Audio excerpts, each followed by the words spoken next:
women have played a silent but key role in times of crisis. Whether it was putting bread on the table or fighting for their rights, they did it all. However, the participation of women in the revolutions has never been stressed upon much. Women came into the forefront on October 5th, 1789, when they marched to Versailles and brought King Louis XVI back to Paris. They wanted the king and government closer so they could keep an eye on their activities, to voice their opinions and interests. Political clubs were set up all over France. Of the 60 women's clubs that were initiated, the Society of Revolutionary and Republican Women was the most popular.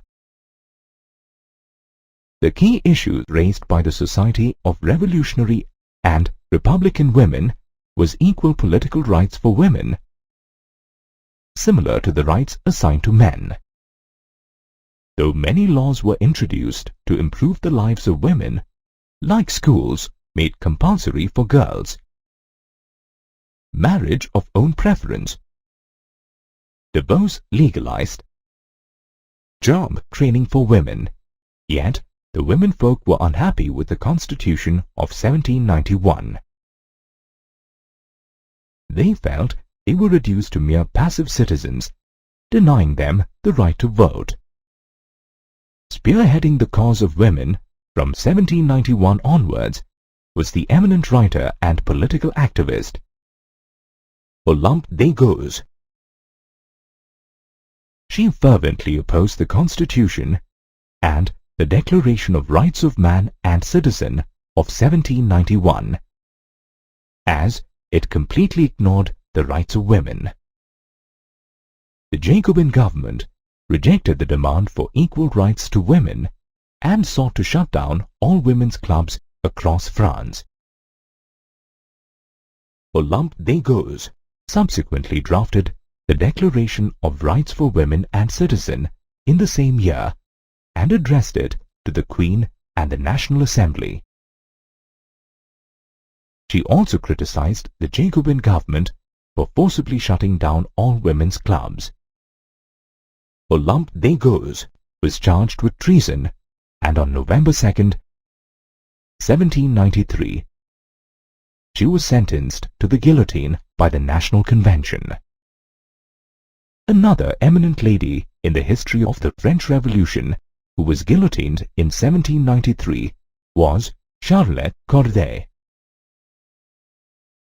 She assassinated Jean-Paul Marat, the Jacobin leader who was also responsible for the Reign of Terror. The revolution carried out by the women of France triggered revolutionary movements in many countries around the world, including the international suffrage movement. For the next 2 centuries, although French women fought for equal rights since 1789, it was only 2 centuries later, in 1946, that they won the right to exercise their franchise and equal wages. Maximilien Robespierre, whose tyranny in the French Revolution is remembered across generations, was also responsible for bringing about a revolutionary social reform, the abolition of slavery in the French colonies. Even before the French Revolution, in 1789, France had 3 colonies of the Caribbean, Martinique, Guadeloupe, and San Domingo under its control. These places were major suppliers of sugar, coffee, indigo, and tobacco. As Europeans were reluctant to work in far-off lands, there was a shortage of labor at the plantations in these colonies.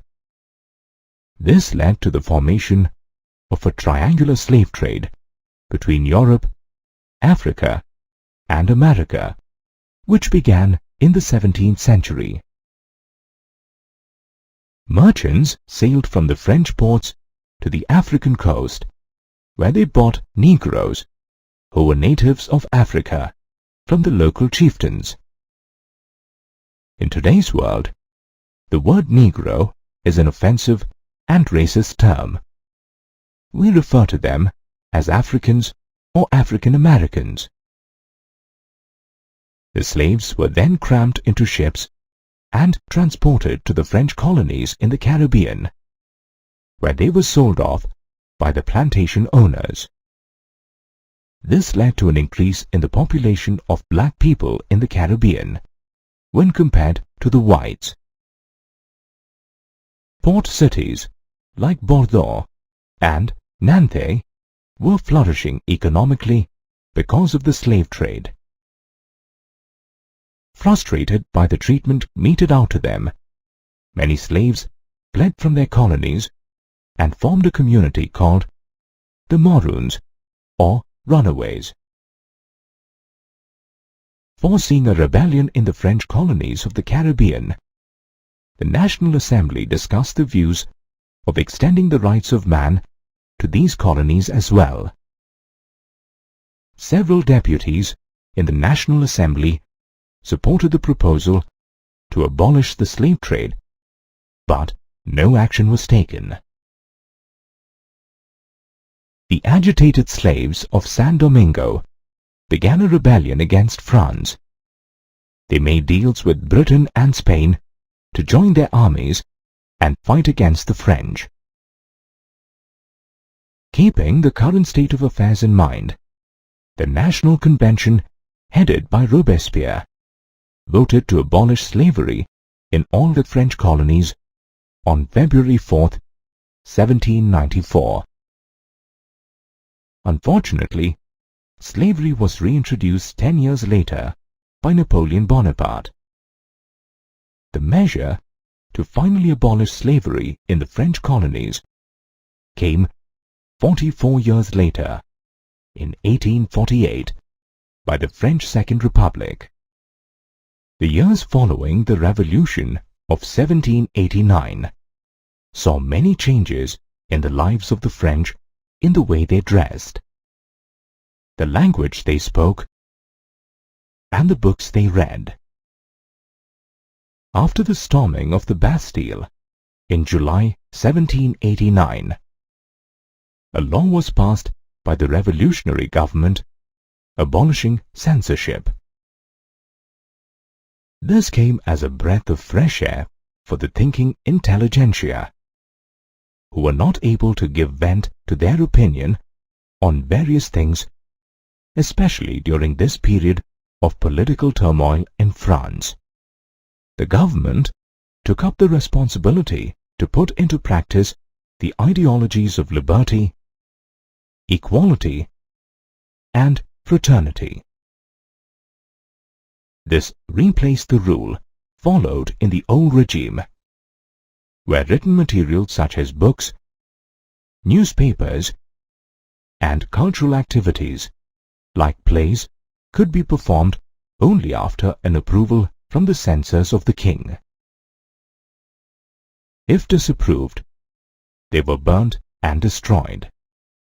The Declaration of the Rights of Man and Citizen, contained in the preamble of the Constitution of 1791, asserted that every citizen had the right to freedom of speech and expression, which was his natural right.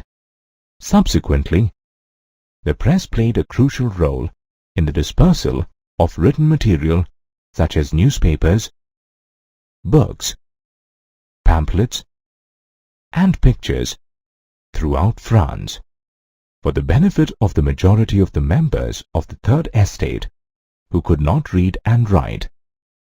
Printed pictures and paintings were circulated, and pamphlets and books read aloud to them. Plays, songs and processions made it easy for the common people to grasp the revolutionary ideals of liberty, equality, and justice.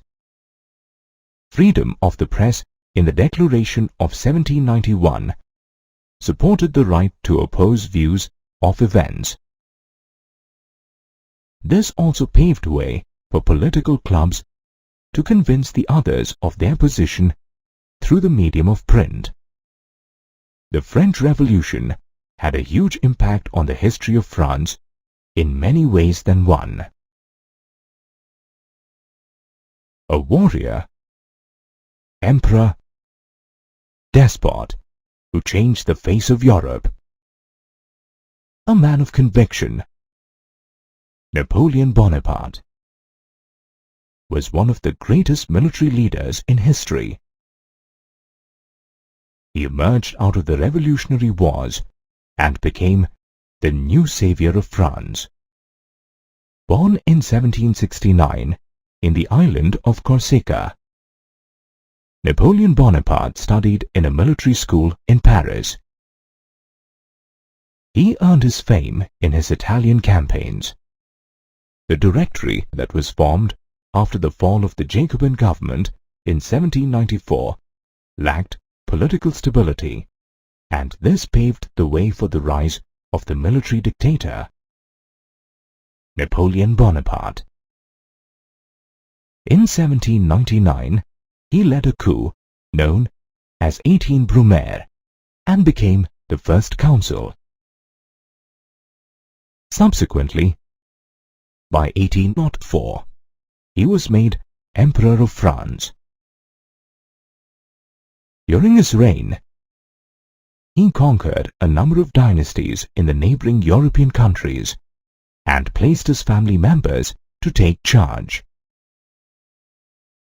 He codified the French law under the name the Napoleonic Code of Law, which gave rights to protect private property and initiated the uniform system of weights and measures.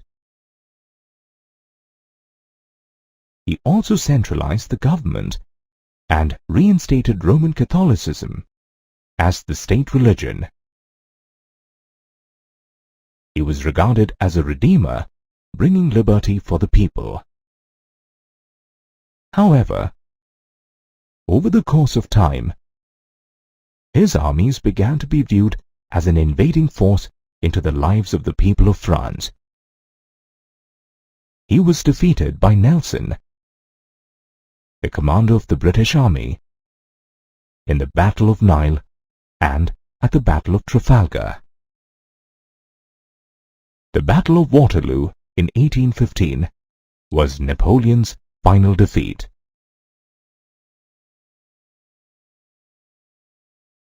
He was imprisoned by the Duke of Wellington in the island of St. Helena, where he eventually died in 1821. The ideals of liberty, equality, and fraternity formed the touchstone of the French Revolution, and many of Napoleon's revolutionary ideas had a long-lasting impact on France and the people. These ideologies spread from France across the rest of Europe and also to other colonized societies across the world.